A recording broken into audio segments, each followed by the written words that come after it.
Hello guys, स्वागत है आपका रेडिएशन की दुनिया इन्फो रेडिएशन में, जहां डीआरटी और बीआरटी की क्लासेस में लगातार ले रहा था। बीच में कुछ गैप आने के कारण क्लासेस नहीं हो पा रही थी। अब क्लासेस अपनी रेगुलर होगी, जिसमें मैं एक टॉपिक स्टार्ट कर रहा हूं। उसका नाम है बहुत ही important, radiation detection and measurement.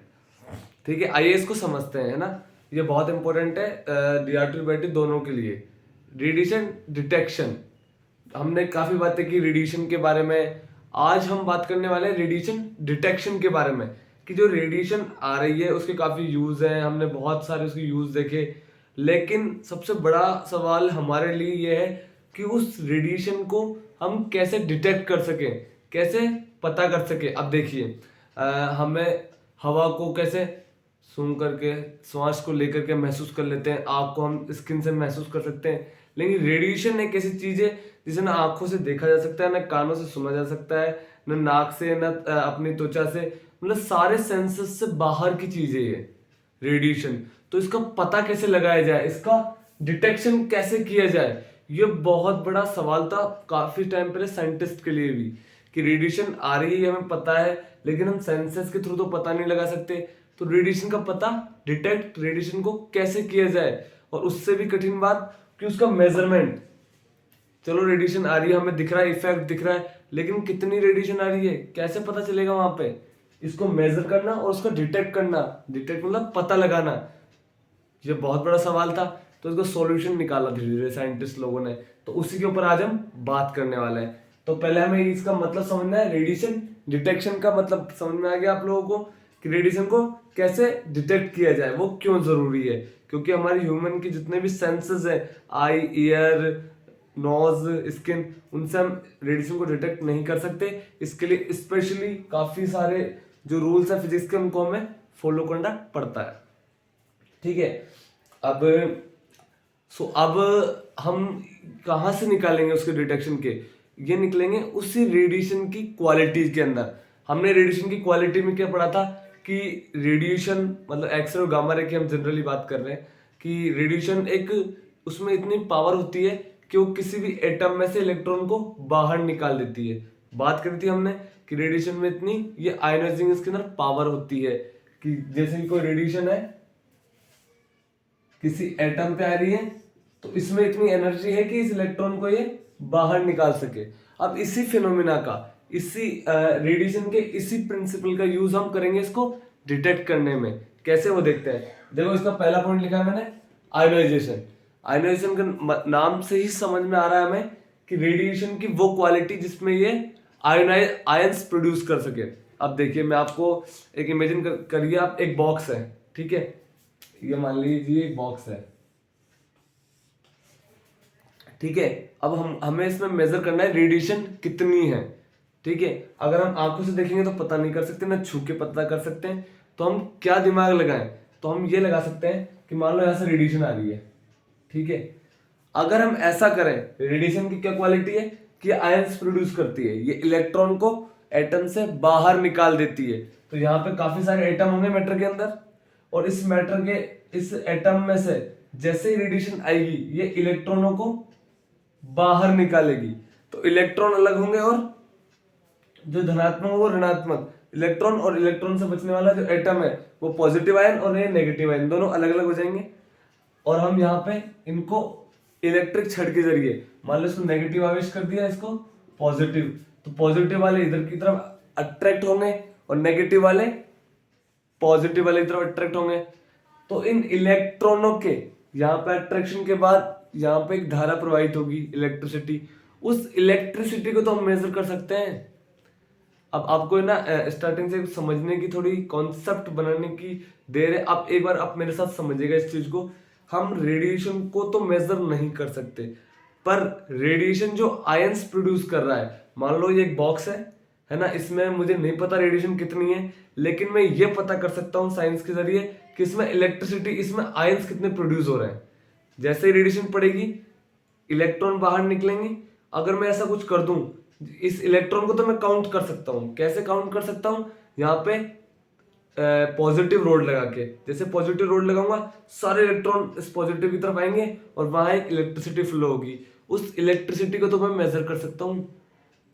और वो ज्यादा इलेक्ट्रिसिटी है, मतलब ज्यादा इलेक्ट्रॉन प्रोड्यूस हुए हैं, ज्यादा इलेक्ट्रॉन प्रोड्यूस हुए इसका मतलब ज्यादा रेडिएशन नहीं है। तो इस तरह पहली आयोनाइजेशन, इस प्रोसेस से हम पता लगा सकते हैं यार रेडिएशन कितनी है डिटेक्शन के जरिए। अभी हम ऊपर ऊपर से देखेंगे, बाद में एक एक टॉपिक को हम डीप में जानेंगे कि इनमें अलग अलग क्या क्या इंस्ट्रूमेंट बनाया गया। जैसे इस आयोनाइजेशन का जो इंस्ट्रूमेंट बनाया गया उसको नाम दिया गया जीएम काउंटर। इसका नाम दिया गया जीएम काउंटर, ठीक है। आयनाइजेशन का, इसमें आयंस प्रोड्यूस हो रहे हैं, आयंस को हम डिटेक्ट करके रेडिएशन को डिटेक्ट कर पा रहे हैं, ठीक है। दूसरे पॉइंट पे आता है ल्यूमिनेसेंस। ल्यूमिनेसेंस के नाम से पता चल रहा है, ल्यूमिनेसेंस मतलब लाइट। अब देखो इसको आते हैं, रेडिएशन को हम पता नहीं लगा सकते, लेकिन मान लो आप हमारे पास ऐसे कोई मैटर है हमारे पास जिसके ऊपर जैसे ही रेडिएशन पड़ती है वो वहां से लाइट इमिट करता है। ध्यान से सुनिएगा, हम इस रेडिएशन को मेजर नहीं कर सकते, पर ये रेडिएशन इस मैटर के ऊपर जैसे आपतित होता है ये लाइट इमिट करता है, और हम इस लाइट को मेजर कर सकते हैं। कैसे? जैसे ये लाइट पीएमटी, जैसे ये लाइट पीएमटी के ऊपर गिरती है, इस लाइट को पीएमटी इलेक्ट्रिकल सिग्नल में कन्वर्ट कर देता है, और वो इलेक्ट्रिकल सिग्नल हमें बताता है यहाँ पे रेडिएशन कितनी है। ज्यादा रेडिएशन ज्यादा लाइट प्रोड्यूस होगी, ज्यादा लाइट प्रोड्यूस होगी ज्यादा इलेक्ट्रिक सिग्नल मिलेंगे। तो आप समझ रहे हो, मतलब हम इस रेडिएशन को सीधा मेजर नहीं कर सकते, वो रेडिएशन कहीं ना कहीं टकराएगा। जहां पे एटम से टकराया, आयंस प्रोड्यूस करे, उन आयन को हम काउंट कर पाए। यहाँ पे रेडिएशन इस मैटर पे टकराया, स्किंटिलेटर पे, इसने लाइट प्रोड्यूस करी, उस लाइट को हम काउंट कर सकते हैं पीएमटी के जरिए। ल्यूमिनेसेंस, ल्यूमिनेसेंस और थर्मोल्यूमिनेसेंस में कोई डिफरेंस नहीं है, बस इतना सा डिफरेंस है, यहाँ मैटर की क्वालिटी बदल जाती है। ल्यूमिनेसेंस में क्या होता है, जैसे रेडिएशन आती है ये लाइट प्रोड्यूस करता है, यहाँ पे इसमें एनर्जी को स्टोर करने की पावर आ जाती है इस मैटर के अंदर। थर्मोल्यूमिनेसेंस के अंदर यहाँ पे जैसे ही रेडिएशन आएगी ये ऑब्जॉर्ब कर लेगा, और इस मैटर को जैसे ही हीट प्रोड्यूस करेंगे ये लाइट इमिट करेगा, और उस लाइट को हम पीएमटी के जरिए मेजर करके उसको निकाल सकते हैं। इसको जो हम जनरली सबसे ज्यादा यूज करते हैं टीएलडी, वो इसी जो टीएलडी हम यूज करते हैं वो इसी फिनोमेना पे काम करता है, थर्मोल्यूमिनेसेंस पे, ठीक है। अब आते हैं फोर्थ पॉइंट, फोटोग्राफिक इफेक्ट। आपको कॉन्सेप्ट समझना है। कॉन्सेप्ट यही कहता है कि रेडिएशन को सीधा मेजर नहीं कर सकते, अलग अलग फिनोमेना के जरिए, उसकी क्वालिटी के जरिए, उसकी क्या क्वालिटी, उन्हीं में हमको उसको डिटेक्ट करना है, ठीक है। जैसे फोटोग्राफिक इफेक्ट में आता है, फोटोग्राफिक इफेक्ट में क्या होता है, एक फोटोग्राफिक फिल्म होती है,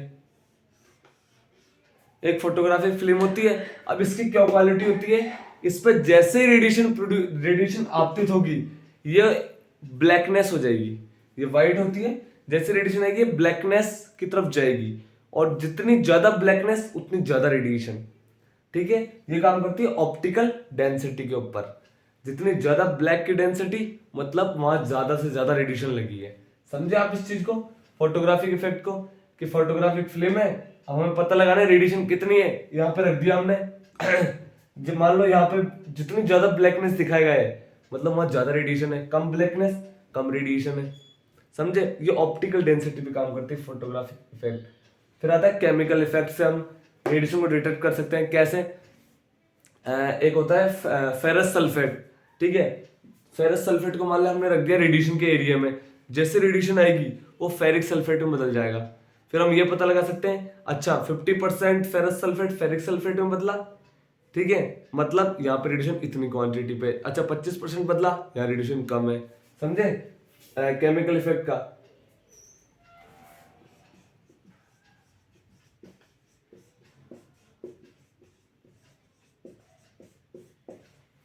ये फेरस सल्फेट होता है, फेरिक सल्फेट में कन्वर्ट हो जाता है रेडिएशन के पड़ने पर।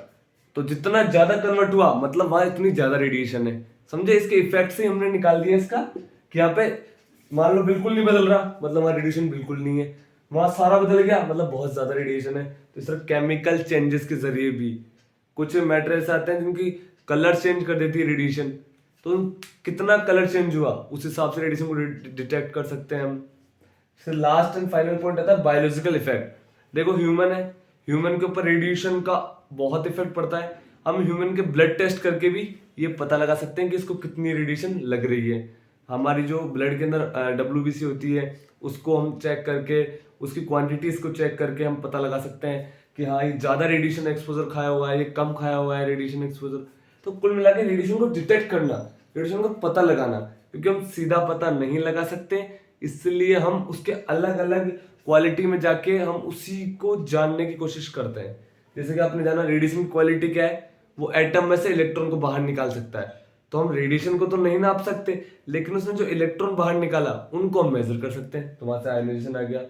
रेडिएशन को हम नहीं देख सकते, लेकिन वो एक मैटर पर टकरा के लाइट इमिट करवा रहा है, तो उस लाइट को हम मेजर कर सकते हैं। तो वहां से ल्यूमिनेसेंस, थर्मोल्यूमिनेसेंस आया। फोटोग्राफिक इफेक्ट आया कि एक फिल्म के ऊपर रेडिएशन ब्लैकनेस प्रोवाइड करती है, तो उस ब्लैकनेस को देख के हम फोटोग्राफिक इफेक्ट आया। केमिकल इफेक्ट में फेरस सल्फेट को फेरिक सल्फेट में कन्वर्ट कर रहा है, ये उसकी क्वालिटी है, उस क्वालिटी से हम पता लगा सकते हैं। बायोलॉजिकल इफेक्ट में ह्यूमन के अंदर WBC वगैरह में चेंजेस कर रहा है, उनकी क्वांटिटी घटा रहा है, तो उसको देख के ब्लड टेस्ट करके हम उसके बता सकते हैं इस यहाँ पे रेडिएशन है या नहीं। तो आज के इस लेक्चर में हमने ऊपर ऊपर से देखा है, अभी इनको और डीप में जाएंगे। इसमें गीगर मोल, काउंटर, TLD, फिल्म बैच, काफी चीजें जानेंगे। ठीक है, तो इस वीडियो में आई थिंक बहुत है इतना। Thank you so much guys.